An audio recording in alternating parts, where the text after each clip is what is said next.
la banlieue sud de Paris. Cette maison d'arrêt est le plus grand pénitencier d'Europe. Fleury, construite en 1968, modèle de prison à l'époque, aujourd'hui monstre de béton. 5 blocs, séparés par des cours de promenade. Surpeuplée, la maison d'arrêt compte plus de 900 détenus de trop. Un géant dans lequel les journalistes ne filment pas en toute indépendance. Troisième droite, on a terminé, remontez.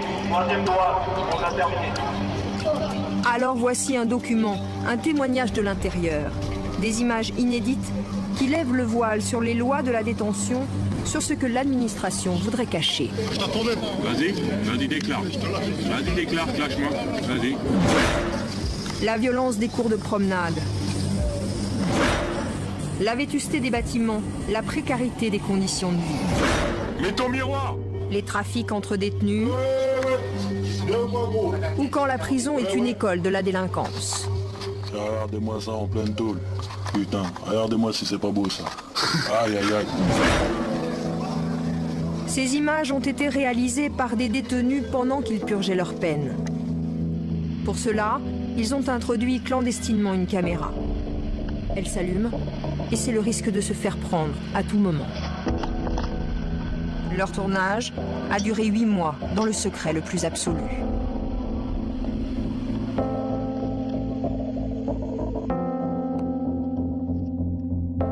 Ils sont 6 complices de la maison d'arrêt des hommes. Leurs surnoms, car ils en ont tous un en prison, ont été modifiés pour les protéger. Ces images nous emmènent dans l'intimité de leurs cellules. Nous passerons donc des unes aux autres. La première est celle de Hugo Lamas et de Ficelle. Les 2 garçons viennent du même quartier, ont fréquenté le même collège. Les voici unis dans 9 mètres carrés à Fleury. Ficelle, dit le novice, tient la caméra. C'est son premier séjour en prison. Ni noir, ni or. C'est exactement ce qui se passe ici, là. Ficelle est là pour de multiples vols, condamné à 18 mois. Son codétenu, Hugo Lamas, est un accro des jeux vidéo. Il a acheté sa PlayStation en prison. C'est permis par l'administration. C'est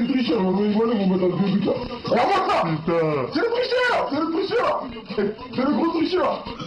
Hugo, un ancien de Fleury. Il y a passé plusieurs années. Cette fois, il est là pour des braquages. Il a 25 ans. Dans la cellule numéro 2, notre personnage s'appelle Jenko, filmé ici par son codétenu. Jenko est le plus souvent collé à sa fenêtre, à fumer des cigarettes de hashish. Oh, voilà. Alors là, c'est la promenade, c'est le ghetto. S'il te plaît, Kelly, viens avec nous dans...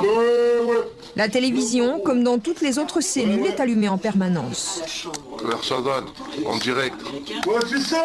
Jenko est en détention pour un homicide volontaire, pas encore jugé. Il entame sa 2e année à Fleury. La 3e cellule où la caméra a pénétré est celle d'Ali le solitaire. Ce jour-là, il filme et commente ses poubelles. Ouais, ils veulent plus ramasser les ordures. Depuis maintenant une semaine. Parce qu'ils ont. Voilà, là, ils tombent là-haut. Ali a lui-même endommagé sa porte. Voilà pourquoi les surveillants ne ramassent plus ses ordures. Ali, condamné pour trafic de drogue, il connaît très bien le Détroit. La division 3, où il purge sa peine. Ouais mec, ouais gros, bienvenue au Détroit. Moi, je vais vous parler un peu des vies en détention, des divers problèmes qu'on rencontre ici. Comme vous voyez en face de vous là-bas, c'est où il y a les travailleurs. En bas, c'est la promenade des barreaux de ma putain de cellule. 4e étage, c'est le mitard. Le D2 il est en travaux. Le D4 c'est les mecs de Paris. Le D1 c'est les mecs du 9-3. Le 9-3, c'est-à-dire la Seine-Saint-Denis, car aussi surprenant que cela puisse paraître, les détenus sont regroupés par département d'origine. Dans la cellule d'Ali, sur la porte, une boîte aux lettres bricolée. Au mur, un cendrier de carton, une télé, des lits superposés, une table et des toilettes dont la chasse d'eau ne fonctionne pas. L'état des toilettes qui ne veulent pas réparer. Des toilettes isolées par un simple muret. Ouais, dans les toilettes, il n'y a pas de porte. Donc on en a fabriqué une nous-mêmes. Donc on a pris un fil de drap. Voilà. Et là, on a mis des serviettes. Donc quand je veux l'accrocher, hop, je l'étends. Comme ça. Là, je prends une cheville. Je l'attache, on le resserre. Voilà. Et puis ensuite, j'étends les serviettes de cette manière. Et voilà. Comme ça, on peut faire caca tranquillement. Retour à la cellule numéro 1. Celle des amis d'enfance Hugo et Ficelle. Ce soir, ils décident de nous montrer ce que l'administration distribue pour l'hygiène des détenus. Regardez les cadres de détention. C'est pour combien de temps ça? C'est tous les jours vous donnez ça, non? Un mois. Ah, c'est même pas une fois par semaine. C'est quoi, c'est une nouvelle publicité là, hein? Un dentifrice, 15 kilos de PQ, de la mousse à raser, des rasoirs jetables, un savon, un paquet de mouchoirs et un shampoing. C'est une fois par mois. Une fois par mois par détenu. Un colis appelé le paquet indigent pour les plus démunis. Il donne dentifrice, mais il n'y a pas de brosse à dents. Mec, tu dois fabriquer ta brosse à dents. Je t'ai pour mettre ça là. Dentifrice, mais il n'y a pas de brosse à dents. Ah, laisse tomber. Et tu dois fabriquer ta brosse à dents aussi ou quoi? Ah, tu dois fabriquer la brosse à dents. Hugo et Ficelle ne l'ont pas ouvert. Ils préfèrent acheter eux-mêmes leurs produits de toilette. C'est quoi ce mec là? Hein? C'est le patron de la tôle ou quoi? Ah ouais, c'est vraiment la gueule des dents. Oh, yeah. Les deux compères préfèrent aussi leur tambouille au repas de la prison. Alors voilà comment on fait ici pour se débrouiller, pour faire chauffer notre propre plat. Complètement artisanal. Ah, 100% fait à la main. On a fait un petit système de réglage de flamme. En fait, 2 serviettes imbibées d'huile de cuisine posées sur des conserves et des boîtes de soda. Les détenus appellent cela une chauffe, un matériel toléré par la direction de la prison. Voilà, c'est la merde, hein. Avec les moyens du bord, hein. La popote occupe une grande partie de leur temps et de l'espace dans la cellule. Ficelle et Hugo semblent plutôt bien cohabiter, mais ils ont encore des motifs de se plaindre, cette fois de la literie. Ah mais je crois qu'il faut penser à 2005. Depuis 2005, il y a des gens qui dorment dans les draps dans 2007 là. Combien de clochards sont passés dans ces couvertures? Combien de chiens du toxico là? Ils ont des maladies, on sait même pas. On peut lire à l'envers comme à l'endroit. Cellule numéro 2, chez Jenko. Il filme son codétenu. Filme un peu l'état des barreaux là et tout là. Leur faire voir aux gens. Oh, regarde. Regarde tonton. Regarde cette merde là. Il n'y a pas de vitre à la fenêtre. Eh, on est en cellule là mon gars, on est en hiver. Tu comprends quelque chose ou quoi? Tes mains gros. Aïe aïe aïe. Tes mains ici aussi. On est en plein mois de novembre là, fin novembre. Trou là. À droite là-haut, gros trou là. On est pire que les SDF dehors, ils sont mieux que nous. Ah franchement, c'est un truc de ouf, laisse tomber. Je sais pas trop quoi dire. Les draps là. Ils empestent le sexe. Ils puent mon pote, toutes les 2 semaines s'ils changent ça. Ils pourraient faire ça au moins une fois par semaine. Mais non, une fois toutes les 2 semaines. Ça serait la moindre des choses. Ici, les toilettes sont isolées du reste de la pièce. Les chiottes toutes pourries. Malveillance ou colère. Aïe aïe aïe. Impossible de savoir exactement pourquoi il n'y a pas de vitre aux fenêtres. Les détenus briseraient leurs carreaux en été car l'air serait irrespirable. C'est à la promenade que les complices des 3 cellules se retrouvent. Ali et Ficelle discutent entre eux. T'as écrit pour aller au D2 ou quoi? T'as écrit pour aller au D2? Ouais, c'est encore en construction là. Faut pas le Il a dit c'est pour ceux qui ont les petites peines, il y en a. Regarde, tout ils jettent par terre, hein, ces bâtards. Des détritus jetés par des détenus depuis leur cellule et qui s'échouent ici. Putain, zut les bouches, hein, c'est la merde les choses. Regarde, viens voir, viens en hauteur. Zut, là c'est les trous en haut, déjà il y en a un cassé là, celui-là. Celui-là qui est en haut, celui-là, et là-haut c'est la face, c'est chaud. Et l'eau dure maintenant, il y a qui vient? Angelo il se douche dedans. Je suis mort. Frère, Angelo s'est douché dedans. Maintenant qu'est-ce qui lui est arrivé? Les boutons là, les trucs cheveux. Ces douches ne fonctionnent pas en hiver, mais elles sont censées servir en été. fois par semaine, les détenus ont droit de se laver, mais pour être propre à Fleury, il ne faut pas craindre de se frotter à la saleté. Au plafond de ces douches du Détroit, les tuyaux sont rouillés et les murs couverts de moisissures. Les règles pénitentiaires européennes demandent que les installations soient suffisantes pour une douche quotidienne si possible. Ici, on est loin du compte. Elles sont collectives et pour certaines, hors service. Ali montre comme un trophée ses traces de 3 coups de couteau dans le dos. Mais à Fleury, c'est la fourchette qui est indispensable dans les douches.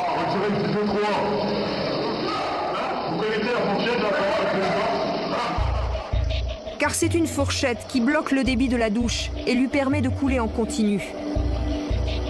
Le gant de toilette autour du pommeau, c'est pour éviter que les jets de la douche ne se dispersent. Et aussi pour permettre à l'eau de rester chaude plus longtemps. Les eaux usées ne s'évacuent pas.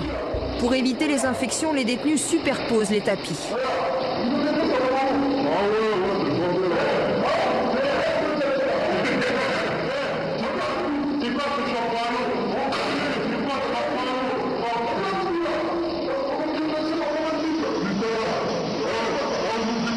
Les détenus viennent ici par groupe de 8. Selon le règlement, ils disposent de 10 minutes, déshabillage et habillage compris.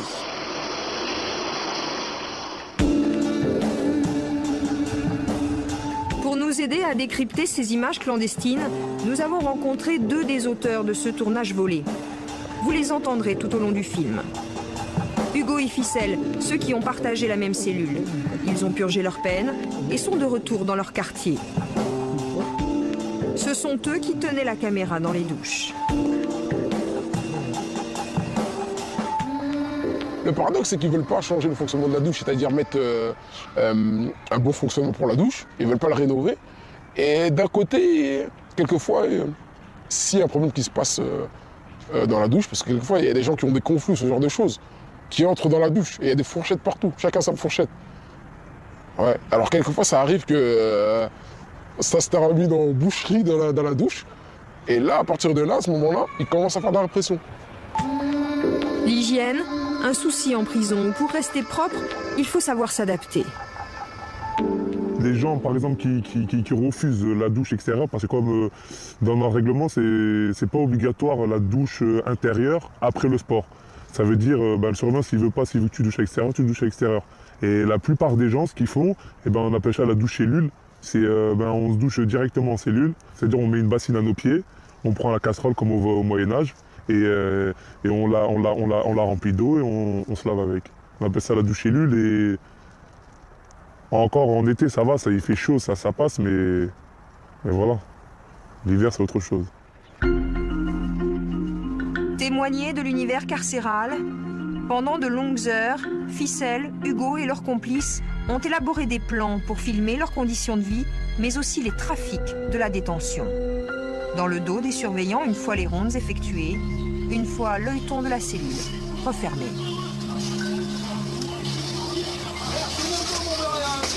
Cellule numéro 1, celle justement des 2 compères. Hugo filme, Ficelle fabrique. Toi, t'es pété du cerveau, quoi. Ouais. Les ciseaux sont à bout rond, autorisés par l'administration. Ça se coupe pas jusqu'au bout, hein. Faut arracher. Aujourd'hui, c'est atelier couture, à l'aide des draps de leur lit pour confectionner un outil pour eux indispensable, le yo-yo.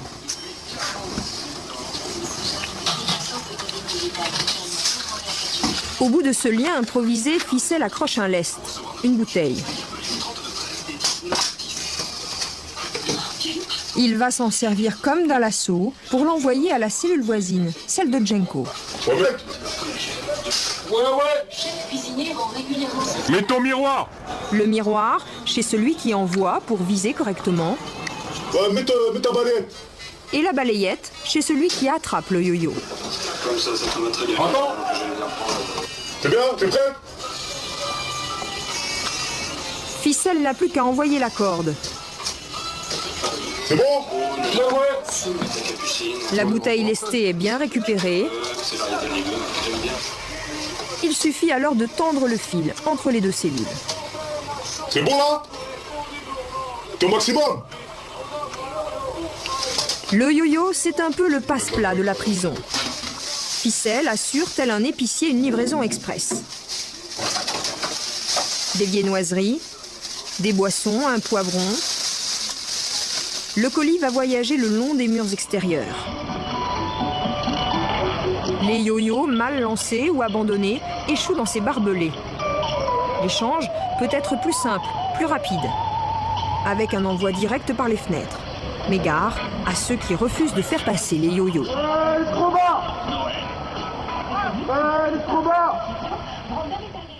Quelquefois, ça arrivait, à un moment, ça arrivait qu'il y avait un détenu, il venait d'un transfert, il arrivait sur notre ligne, on faisait des yo-yo, il ne voulait pas faire passer le yo-yo. Alors qu'on avait besoin de lui, parce que la cellule d'à côté, il n'y avait personne, l'autre cellule d'à côté, il n'y avait personne, ça veut dire qu'on ne pouvait pas l'envoyer à plus de 3 cellules, on lui dit, fais passer le yo-yo. Il dit, non, non, non, je ne fais pas passer le yo-yo, j'en ai marre, je ne fais pas passer le yo-yo. On l'a dit, les gens, ils ont dit, t'es fou, fais passer le yo-yo, là, on est obligé, là. Non, non, je ne fais pas passer, je ne fais pas passer, je ne fais pas passer. Il y a le mirador en face, moi je viens d'arriver, transfert disciplinaire, j'ai pas envie d'avoir des problèmes ici, et je veux même pas que le mirador il me voit. Il a dit, mais tout le monde fait de yo-yo ici, t'auras pas de problème. Non, non, non, je veux pas. Ben, il est descendu en promenade, il s'est fait casser la gueule, hein. Il a des fois.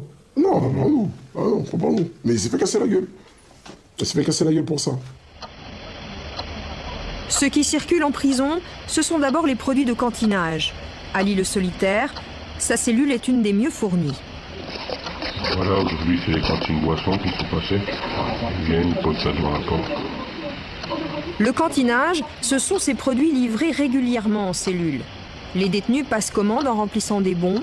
Un orange pour les produits d'hygiène, un bleu pour les boissons, un mauve pour l'épicerie générale. On les colle au mur à côté, les barreaux de la fenêtre, et puis resterait comme il n'y a pas de frigo. Le montant des cantines est déduit du pécule des détenus. Il n'y a en théorie pas d'argent liquide en prison. Et pourtant, chez Ali, voici plusieurs centaines d'euros. La recette du jour. Et des téléphones portables, rechargés par ce poste de radio bricolé. Ali n'est pas une exception à Fleury. Dans la cellule numéro 2, Djenko et son codétenu ont aussi leur trésor de guerre. C'est la tôle. Leur yo-yo est loin de servir uniquement à dépanner les collègues en paquet de pâtes. Regardez. On m'appelle le cow-boy. Champion de Fleury du Détroit. Du lancer de yo-yo. En fait, Djenko est ce qu'on appelle une nourrice. Il cache dans sa cellule la marchandise d'autres détenus qui, eux, trafiquent. En échange, il obtient de quoi fumer gratuitement. Et voilà ce qu'il garde précieusement. Des puces, des téléphones portables et des barrettes de hashish. Ouais, Banzai. Ouais, ça se drogue ou quoi chez toi? Aïe aïe aïe. Regardez-moi ça en pleine tôle. Putain, regardez-moi si c'est pas beau ça. Aïe aïe aïe. Sors le 5,20. 5,20, regardez. Le 5,20, c'est 25 grammes de cannabis. 200 euros. Prix d'amis, hein. 2 fois plus cher que dehors. Voilà, de la fraîche, fraîche, cash money. Pendant le tournage, la cellule a bien été fouillée. Mais les surveillants n'ont jamais trouvé la cachette. Ma pompe de guerre, n'oublie jamais, retour la joint, toujours de dos. Ouais, bah là c'est bientôt la promenade. Il va nous annoncer le premier ou deuxième tour. La petite promenade d'une heure, 1h30. Grosse galère quoi. Mais les baskets déjà là, avant l'heure. Il, c'est le surveillant de l'étage. Ouais, il va pas trop tarder là. Bon, marche rien. Ça va bien? Tranquille? Ah, C'est cool, c'est cool. Ok. Eh voilà, cet enfoiré. On a quel tour? Ah, ça va, les écoutes. Quel tour? Ah non, je sais même plus du coup. Premier ou deuxième? Ah, on va re-regarder l'enregistrement, on va savoir. Ah, on était un peu à l'ouest là. On est là, on fume des joints tous les jours. Les surveillants, c'est des petits jeunes, des petits débutants, ils nous cassent les couilles à longueur de journée. Qu'est-ce que vous voulez qu'on fasse? La prison, ça rend fou les gens. On prend n'importe quel sujet de la prison, n'importe lequel. C'est la merde. Les conditions, c'est la merde, la grosse merde, j'ai pas d'autre mot. Un exemple au hasard. Qu'est-ce que je pourrais prendre comme exemple au hasard? Allez, les fouilles. Comment ça se fait, ils nous mettent à poil comme ça? On sort du parloir, on va voir nos familles, on est là, on est tout content. On sort, faut qu'on se mette à poil. Oh, c'est quoi les bails? C'est pas sérieux, on est là, on fait des striptease, on n'est pas des chibandettes. La dernière fois, j'arrive au dispatching, j'ai été extrait au tribunal. Je suis à poil comme ça. Surveillant me regarde et me dit vous pouvez soulever les testicules. Aïe aïe aïe, tu rigoles, mais c'est sérieux, il m'a dit ça comme ça. Vous pouvez soulever un peu les testicules. J'ai dit oh chef, c'est pas sérieux, c'est quoi les bails là? Oh, où c'est qu'on va là? On n'est pas des animaux. Même un chien, il n'est pas traité comme ça. C'est pas sérieux. Derrière lui, un joint scotché sur la porte, prêt à être allumé. Mais Jenko n'a pas de briquet, alors il appelle le surveillant et prétexte une ampoule grillée. Bonjour, s'il vous plaît. Vous pouvez pas voir là, notre ampoule, elle est flinguée là depuis hier soir. Ok, je vais tâcher d'en changer. Avant la gamelle du soir, quoi, ça. Ouais, ça serait mieux pour le service de la nuit. Bah ouais, c'est pas tout par hasard. Le surveillant allume sans hésitation le joint de hashish. Franchement, vous là, surveillant, vous nous laissez celui-là ou pas? Non. On a refait les choses, merci. Bah ça c'était la SS, gros, c'était dans la boîte, gros. Jenko et son co-détenu satisfaits du tour joué au surveillant. Leur volonté, montrer la tolérance de ce gardien. À un moment sur les images, on voit un surveillant en train d'allumer ce qui est vraisemblablement une cigarette de cannabis à un détenu. Qu'est-ce que ça veut dire? C'est toléré, c'est sûr. Mais officieusement, c'est toléré. Mais officiellement, c'est interdit. Pourquoi c'est toléré officieusement? C'est toléré parce qu'eux-mêmes savent très bien que la population carcérale est plus calme quand il y a un petit peu de drogue qui circule pour tout le monde. Ça arrange tout le monde. Des fois, à ce moment-là, il dit oh, ça sent bon, ça sent bon. Voilà, c'est ça. Combien de fois il veut dire ça? Tout le temps. Les ouvertures, ça sent bon ici, ça sent bon. Tout le temps, il dit ça. En gros, le détenu dit moi, je fume ma drogue, je te laisse tranquille. Voilà. Mais c'est vrai, je fais chier personne, laissez-moi tranquille. Parce que les surveillants peuvent rendre fous les détenus comme les détenus peuvent rendre fous les surveillants. Sur les images, on voit de l'argent, de la drogue, des téléphones portables. Comment est-ce que tout ça rentre en prison? Comment est-ce que ça rentre? Il y a plusieurs solutions. La première, c'est par le propre moyen des détenus. Un petit peu avec leurs astuces, leurs solutions, avec le parloir, avec les familles qui viennent au parloir. Et la deuxième, c'est certaines personnes qui ont des relations assez particulières avec des surveillants et qu'ils arrivent à les soudoyer en quelque sorte. Il n'y a pas vraiment de règles, chacun son astuce. Si on saurait tous comment tout le monde le fait, il y aurait longtemps que ce serait gris, on va dire. Il y en a qui inventent, ils mettent dans leurs chaussures, il y en a qui mettent dans leurs cheveux. Il y en a qui modifient leurs chaussures et les mettent à l'intérieur. Ouais. Plein d'astuces. Mais après, chacun sa petite astuce, il y en a qui ne révèlent pas trop pour pas que après. Voilà ce que mais la plupart du temps, en général, les gens, ils entreposent ça dans leur derrière. Dans leur derrière. Mais c'est là, c'est même pas la plante. C'est le seul endroit où ils peuvent pas brûler, quoi. Et vous avez réussi à faire rentrer quoi? Nous, ce qu'on a réussi à faire rentrer? Tout. Tout ce qui est rentrable. Tout ce qu'on voulait faire rentrer. Au bout du moment où on s'est cassé la tête et qu'on a voulu faire rentrer quelque chose, on a pu réussir à faire rentrer tout ce qu'on voulait. Tout. Alors on a pensé à faire rentrer une caméra. On est arrivé jusqu'à la caméra. Hugo et Ficelle ne donnent pas de détails sur la façon dont est entrée leur caméra. Nous savons seulement qu'elle a pénétré à Fleury par le parloir. Leurs affirmations concernant la corruption supposée de surveillants sont invérifiables. Fleury-Mérogis, lieu de trafic et de violence. La caméra est le témoin des relations les plus brutales entre détenus. La cour de promenade en est le théâtre, à ciel ouvert. À Fleury, les cellules ont vu sur la cour. Les détenus y descendent 2 fois par jour, étage par étage. Une cour, ou plutôt une arène, dans laquelle faire des tractions comme Hugo sur ces images, est un avertissement lancé à toute la promenade. L'endroit est celui des règlements de compte.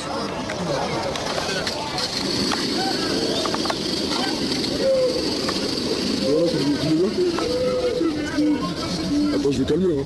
Ouais, va calmer, va calmer.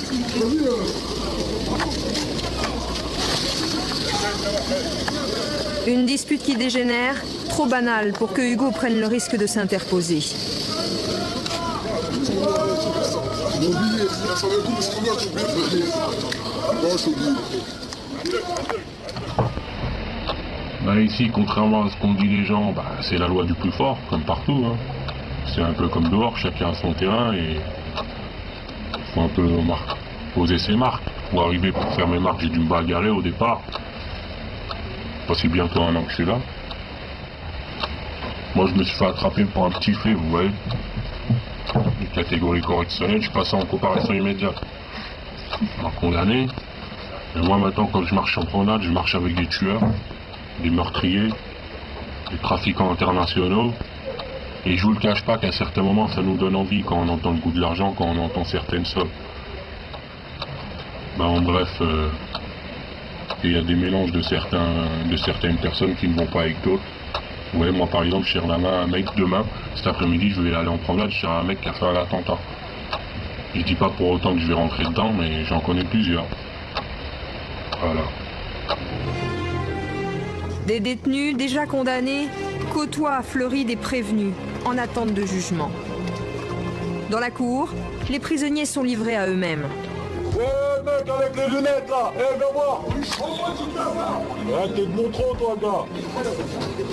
Qu'est-ce que tu fous là? T'es jugé? T'as pris combien de temps? 3 mois? 3 ans? Aucun surveillant ne descend pendant la promenade. Ils sont cantonnés là-haut, dans les miradors. Ça, c'est le mirador. Ça se trouve, vous voyez, c'est Troisième droite, on a terminé, vous remontez. La surveillance se fait de loin et un endroit échappe totalement à la vue du mirador. Il s'agit du préau. Un recoin sombre au fond de la cour où là encore, les détenus jouent des muscles. Ficelle et Hugo s'y trouvent quand un homme se fait subitement prendre à partie.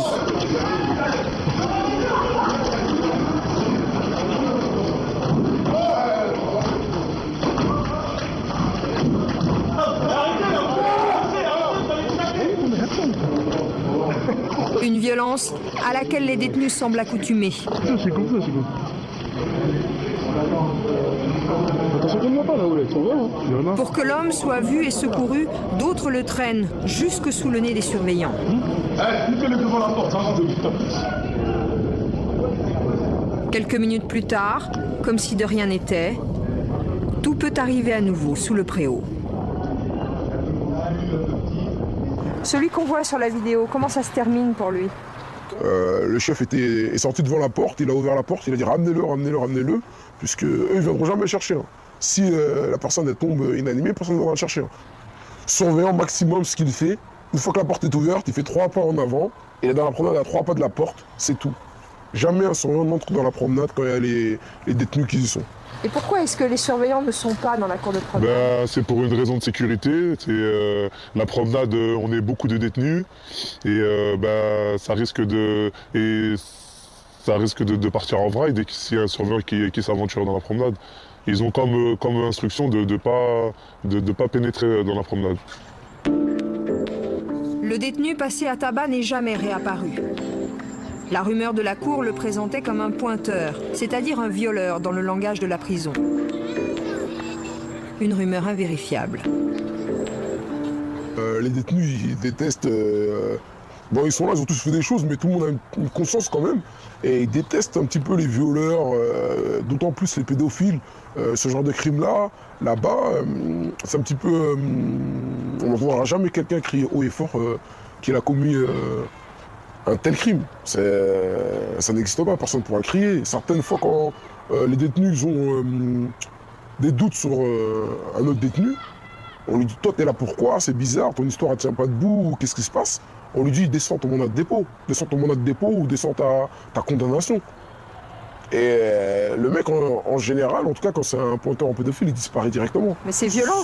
C'est violent, mais on va dire que c'est pas la chose la plus violente qu'on peut voir sur le préau.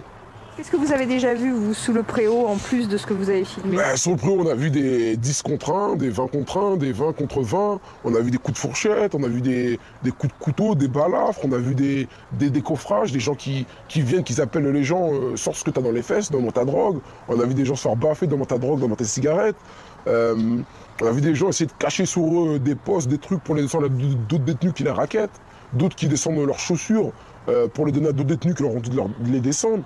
Il y a tout ce qui se passe dans le préau, quoi. Hugo, Ficelle, Ali et Djenko n'ont pas eu à s'en faire en détention. Issus de la même cité, ils se sont protégés les uns les autres. Dedans comme dehors, ils n'ont jamais été du côté des plus faibles.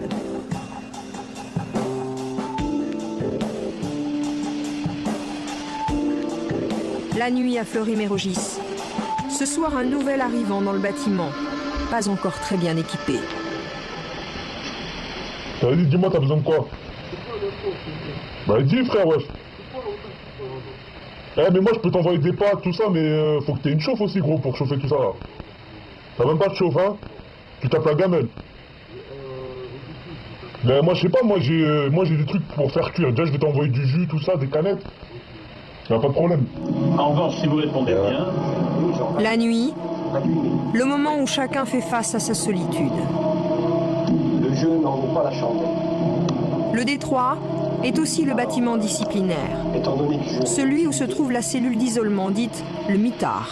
Juste au-dessus de nous, on parle par la petite bouche d'aération qui est ici, là.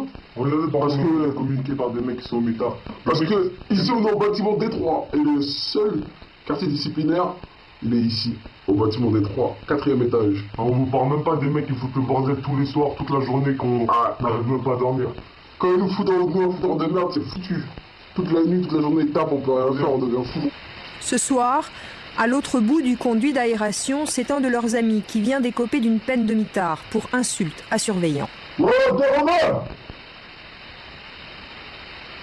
Ouais, Romain! Ça va? Le mitard n'a pas de fenêtre, juste quelques carreaux et un peu de lumière. Ah là, mais toi, dis quoi? Du Rwanda? Ah, ils t'ont mis 30 jours! Mais non, c'est un truc de ouf, ça!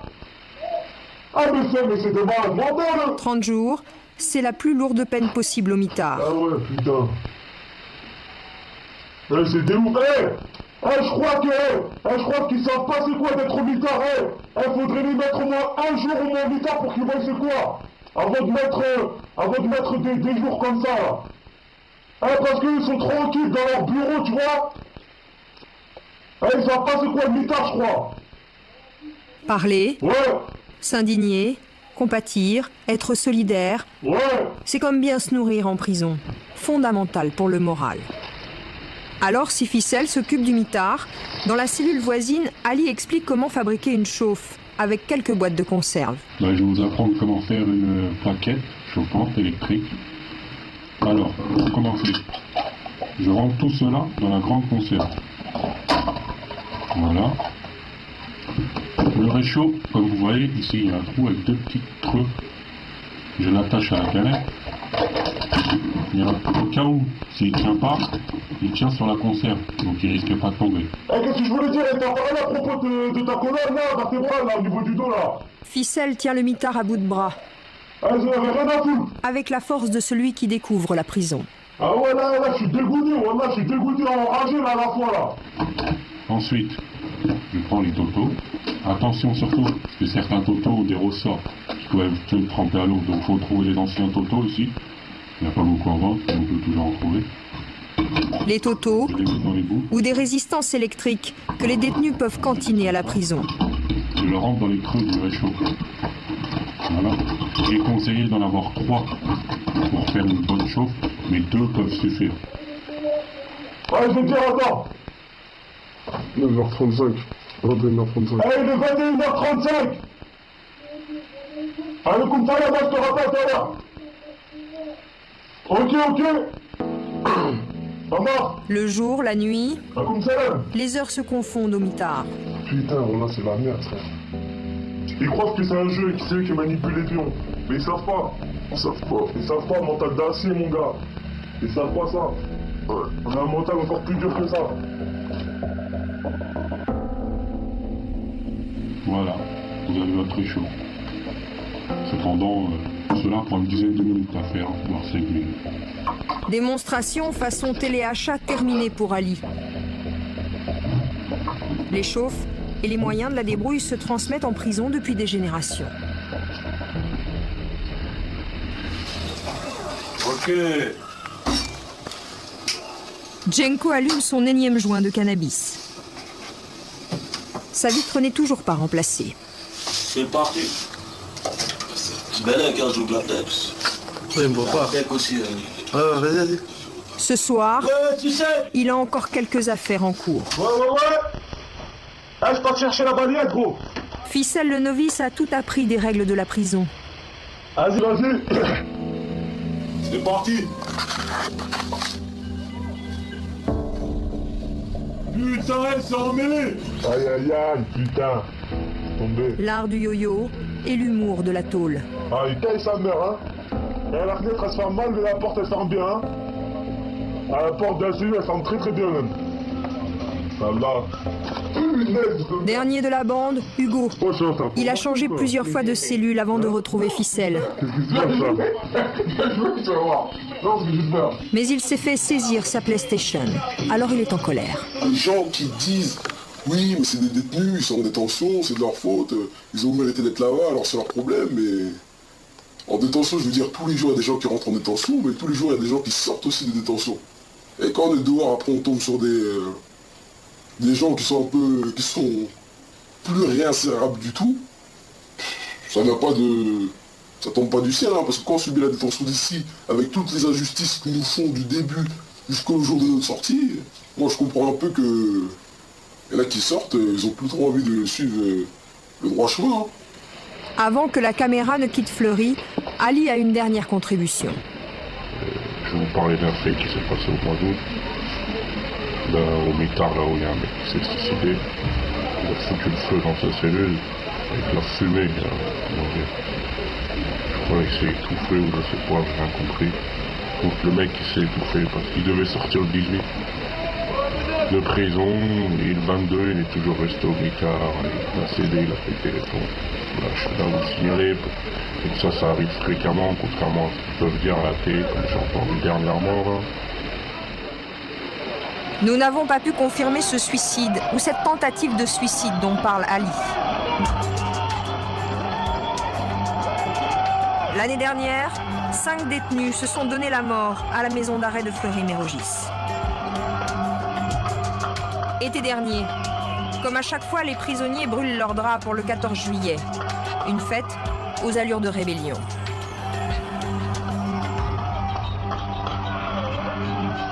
À ce jour, les 6 complices de ce tournage ont tous quitté Fleury, déterminés avec ces images à faire connaître la face sombre de la maison d'arrêt.